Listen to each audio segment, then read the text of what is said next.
Hello. So in this video, we're going to talk about the Judgement from the Towneley Manuscript.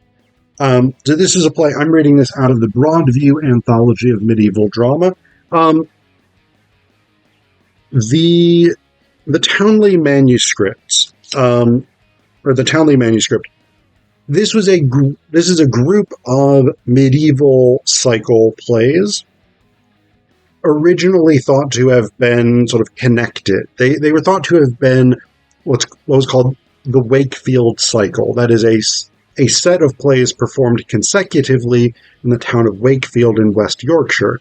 Now, according to the editors in the Broadview Anthology, that is not thought to be the case. They are instead separate individual plays that have been sort of crammed together into a manuscript owned by the Towneley family. Some of the plays have been composed by, or seem to have been composed or at least edited, finalized by a figure called the Wakefield Master. And this is probably maybe an individual, but we're not sure. Basically, there are several plays in the Towneley manuscript that have a similar writing style. The Judgement is possibly co-authored by the Wakefield Master. But, as the editors say in the introductory section, this is a composite play with different sections having been originally written by at least 2 and likely 3 or more different individuals. Some of the text seems to come directly from the York cycle Judgement play, which overall, according to the introduction here, has a very different tone and style than the Towneley Judgement play. The York play is very much about Jesus coming. This is the Apocalypse, the Book of Revelation, etc., etc. All of this stuff, the final judgment. Jesus comes down, he judges the good souls. He basically says, hey, you guys, A+, you did a good job, up to heaven. In the Towneley Judgement, we have an element of that. We do have Jesus speaking, and I'll talk about Jesus speaking in a little bit, but we've also got these bad souls lamenting their terrible choices in life. We've got this extended section where these demons, including Tigivilius, who's an awesome demon, as demons go, they're sort of cataloging the sins of various people, and there's an element of social satire here. There's an element in which they're like, oh, these, like, poor guys who put on really fancy clothes and try and impress everybody, that's the sin of pride. Going to hell. People who are doing murders and theft and women who are sex workers, all going to hell because you're bad, etc. This is medieval Catholic morality. Sex workers are fine. Thieves depends on who you steal from. There's some people, probably should get stolen from, off the record, unofficially. Technically, officially I didn't say that. Officially, don't steal, don't do crimes. That is the official position of this channel, officially. Don't do murders. Murders are bad. I'll give that a blanket condemnation. #woke. But you've got those elements, and then you've got Jesus coming in, and he's like, hey, good souls, fantastic work, being good people, you did the stuff you were supposed to do, you were charitable, you were kind, you were considerate of others, you helped out, did good works, whatever it was. Bad souls, terrible job, F grade for you. You didn't do charitable stuff, you didn't take care of people, you weren't good folks, etc. So we've got these sort of different elements that are really jammed together in a somewhat awkward way. Like the play feels like it's doing a bunch of things, all of which are related to the thematic of the final judgment, but they're not sort of stylistically unified in a way we might perhaps ideally like. certainly if this were a contemporary play, we would be looking for much more stylistic and sort of content level unity. So I'm going to take you through these sort of three major parts. The bad souls lamenting their wicked choices, the demons basically bringing sin receipts. Like they have documented all of the stuff that bad people have done, and therefore they should go to hell and not be saved by Jesus. And then Jesus passing judgment on people. So that's the three basic components of this play. So to start out, I'm going to read you the second Bad Souls speech. And this is, in effect, the opening speech, because the opening portion of the play, the manuscript, was lost. So presumably there would be a first Bad Soul opening speech, probably prefaced by a speech by Jesus. But the second Bad Soul says, "Full darf has been our deed," which basically things have been bad. Our deeds have been bad. "Forth y common is our care, this day to take our meed, for nothing may we spare." We will not be spared in any way from our bad deeds. "Alas, I heard that horn that calls us to our doom. All that was ever born thither behooves them come." Basically, everything that's ever been born, everyone that's ever been born is obliged to go and be judged. "May neither land nor sea us fro this doom hide, for fair fain would I flee, but I must needs abide. I am afraid, and I would like to hide from this judgment, but I can't. Neither the land nor the sea can protect me, can hide me. Alas, I stand great awe to look on that justice. There may no man of law help with no acquaintance." Basically, nobody, however knowledgeable about the law, could make an argument to get me out of all of my sins. "Vocats 10 or 12 may none help at this need, but ilk man for himself shall answer for his deed." You don't get a lawyer, you don't get any sort of defense counsel, anything like that. You have to answer for your own deeds. You have to justify your own actions. "Alas, that I was born, I see now me beforn, that Lord that with wound is 5, that how may I on him look, that falsely him forsook when I led sinful life." And this sort of theme of, oh, I wish I had never been born, I've done bad stuff and now I'm going to suffer for it, that gets sort of repeated. The bad souls give us this sort of chorus element almost, this refrain of, I wish I had never been born. I'm going to not read you the part of the demon's speech that I had marked off. But basically, they've just got these sort of catalogs of these sins that people have committed in these different ways that they've been terrible, etc., etc. And they go through in this really sort of detailed sets of notes, basically about what people have done wrong. And again, there's this element of social satire, this element of critique, in which they take apart the behaviors of contemporary people that the audience would likely know, would probably be able to identify people like those described. And so there is this sort of sense of, and of course that's in this context also of medieval cycle play performance, which,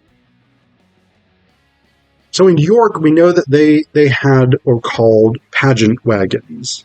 And basically they were wagons with sort of mobile sets that would be dragged by the actors through the town of York to different points along a route, and you would stop at each of those points, perform your play, and then move on, and the next wagon would come in. So that's one way that a play like the Towneley Judgement might have been performed. It might also have been performed on a temporary wooden scaffold. theoretically, it could even have just been performed in sort of an open area, maybe like a village green or something like that, a center of town, something like that. But probably it had some sort of stage space.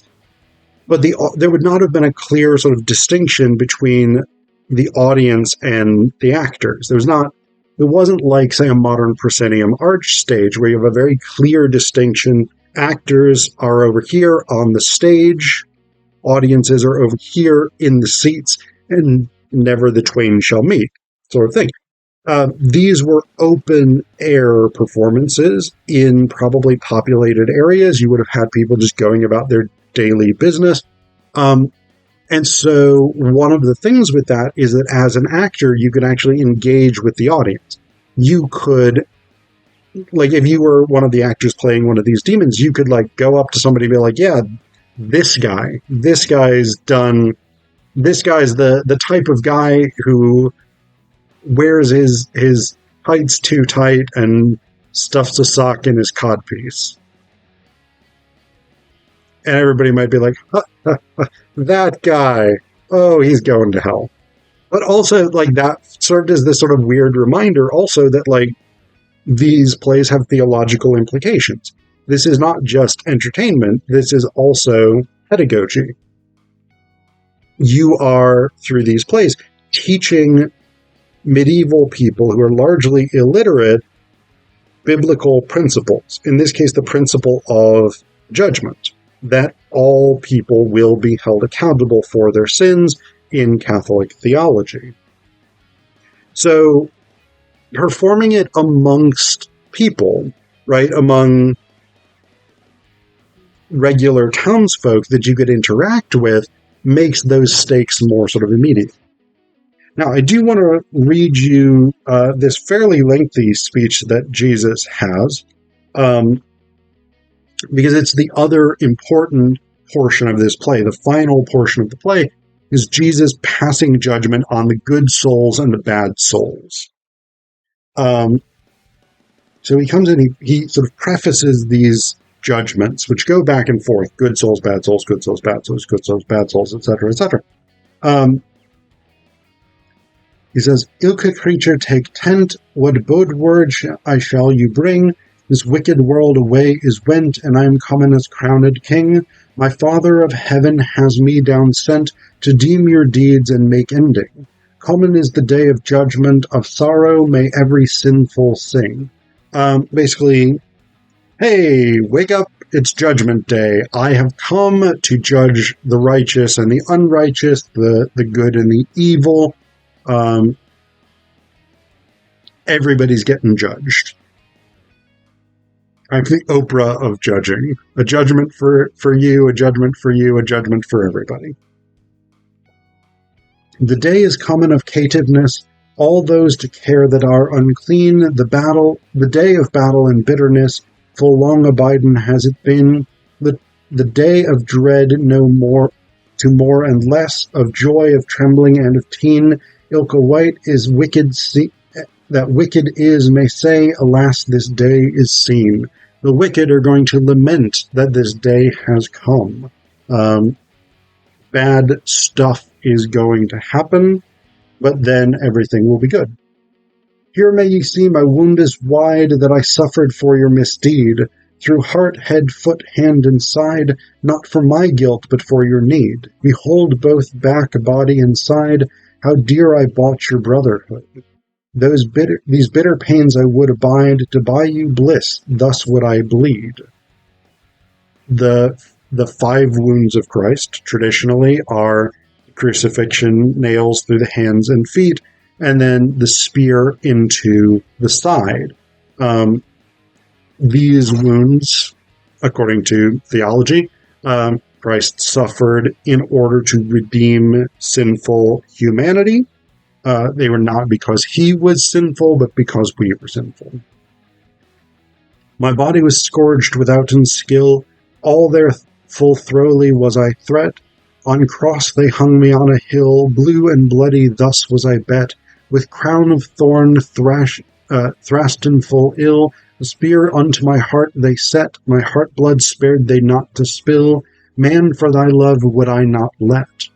I suffered all of these things for humanity, for you, the audience. Here's we get a little not ideal foundations of Christian anti-Semitism. Thumbs down. The Jews spit on me spitiously, they spared me no more than a thief. When they me smote, I stood stilly, against them did I no ken grief. Behold, mankind, this ilk am I, that for thee suffered such mischief. Thus was I dight for thy folly. Man, look, thy love was me full lief. Again, sort of going on with this theme of I suffered all of these horrible things to redeem humanity. Not a big fan of the anti-Semitism, but it's sort of par for the course medieval theology, so there you go. Thus was I dight thy sorrow to slake, man, thus behooved thee borrowed to be.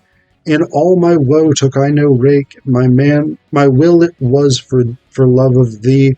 Man, for sorrow ought thee to quake, this dreadful day, this sight to see. All this suffered I for thy sake. Say, man, what suffered thou for me? So basically he says, I suffered all of these things for humanity's sake, and some of you have not been good little boys and girls. Some of you have done wickedness and not done the stuff that I said to do, like, again, being charitable, caring for the poor, helping the needy, etc., etc. I, Jesus, do not approve. Then it says in sort of parenthetical stage directions, meaning the editors may have added this, Tunc vertens se ad bonus dicit illis, which is Latin, basically meaning, turning to the good souls, he says, my blessed parents on my right hand, your doom this day there ye not dread, for all your joy is now command, your life in liking shall ye lead. Comes to the kingdom I last stand, that you is dight for your good deed. Full blithe may ye there be, for ye may be there ye stand, for mickle in heaven be your meat. Basically, you good souls, don't worry about it, judgment is going to be good for you. When I was hungry, ye me fed, to slake my thirst ye were there full free. When I was clothless, ye me clad, ye would no sorrow on me see. In hard prison when I was stead, on my penance ye had pity. Full sick when I was brought in bed, kindly ye came to comfort me. I suffered all of these things, and this is, of course, the figurative suffering that Jesus, this comes from the Bible, right? Jesus basically says, when I was hungry, you fed me. When I was thirsty, you gave me drink. When I was naked, you clothed me, whatever it is. And it is, of course, figurative. It's not, I personally suffered these things. It is human beings, your fellow creatures, suffer these things, and you make an ethical choice whether or not you are going to be charitable, going to be kind, going to help those around you. When I was ill and weariest, ye harbored me full easily, full glad then were ye of your guest. Ye plained my poverty full piteously, the life ye brought me of their best, and made my bed there I should lie. Therefore in heaven be your rest, in joy and bliss to beld me by.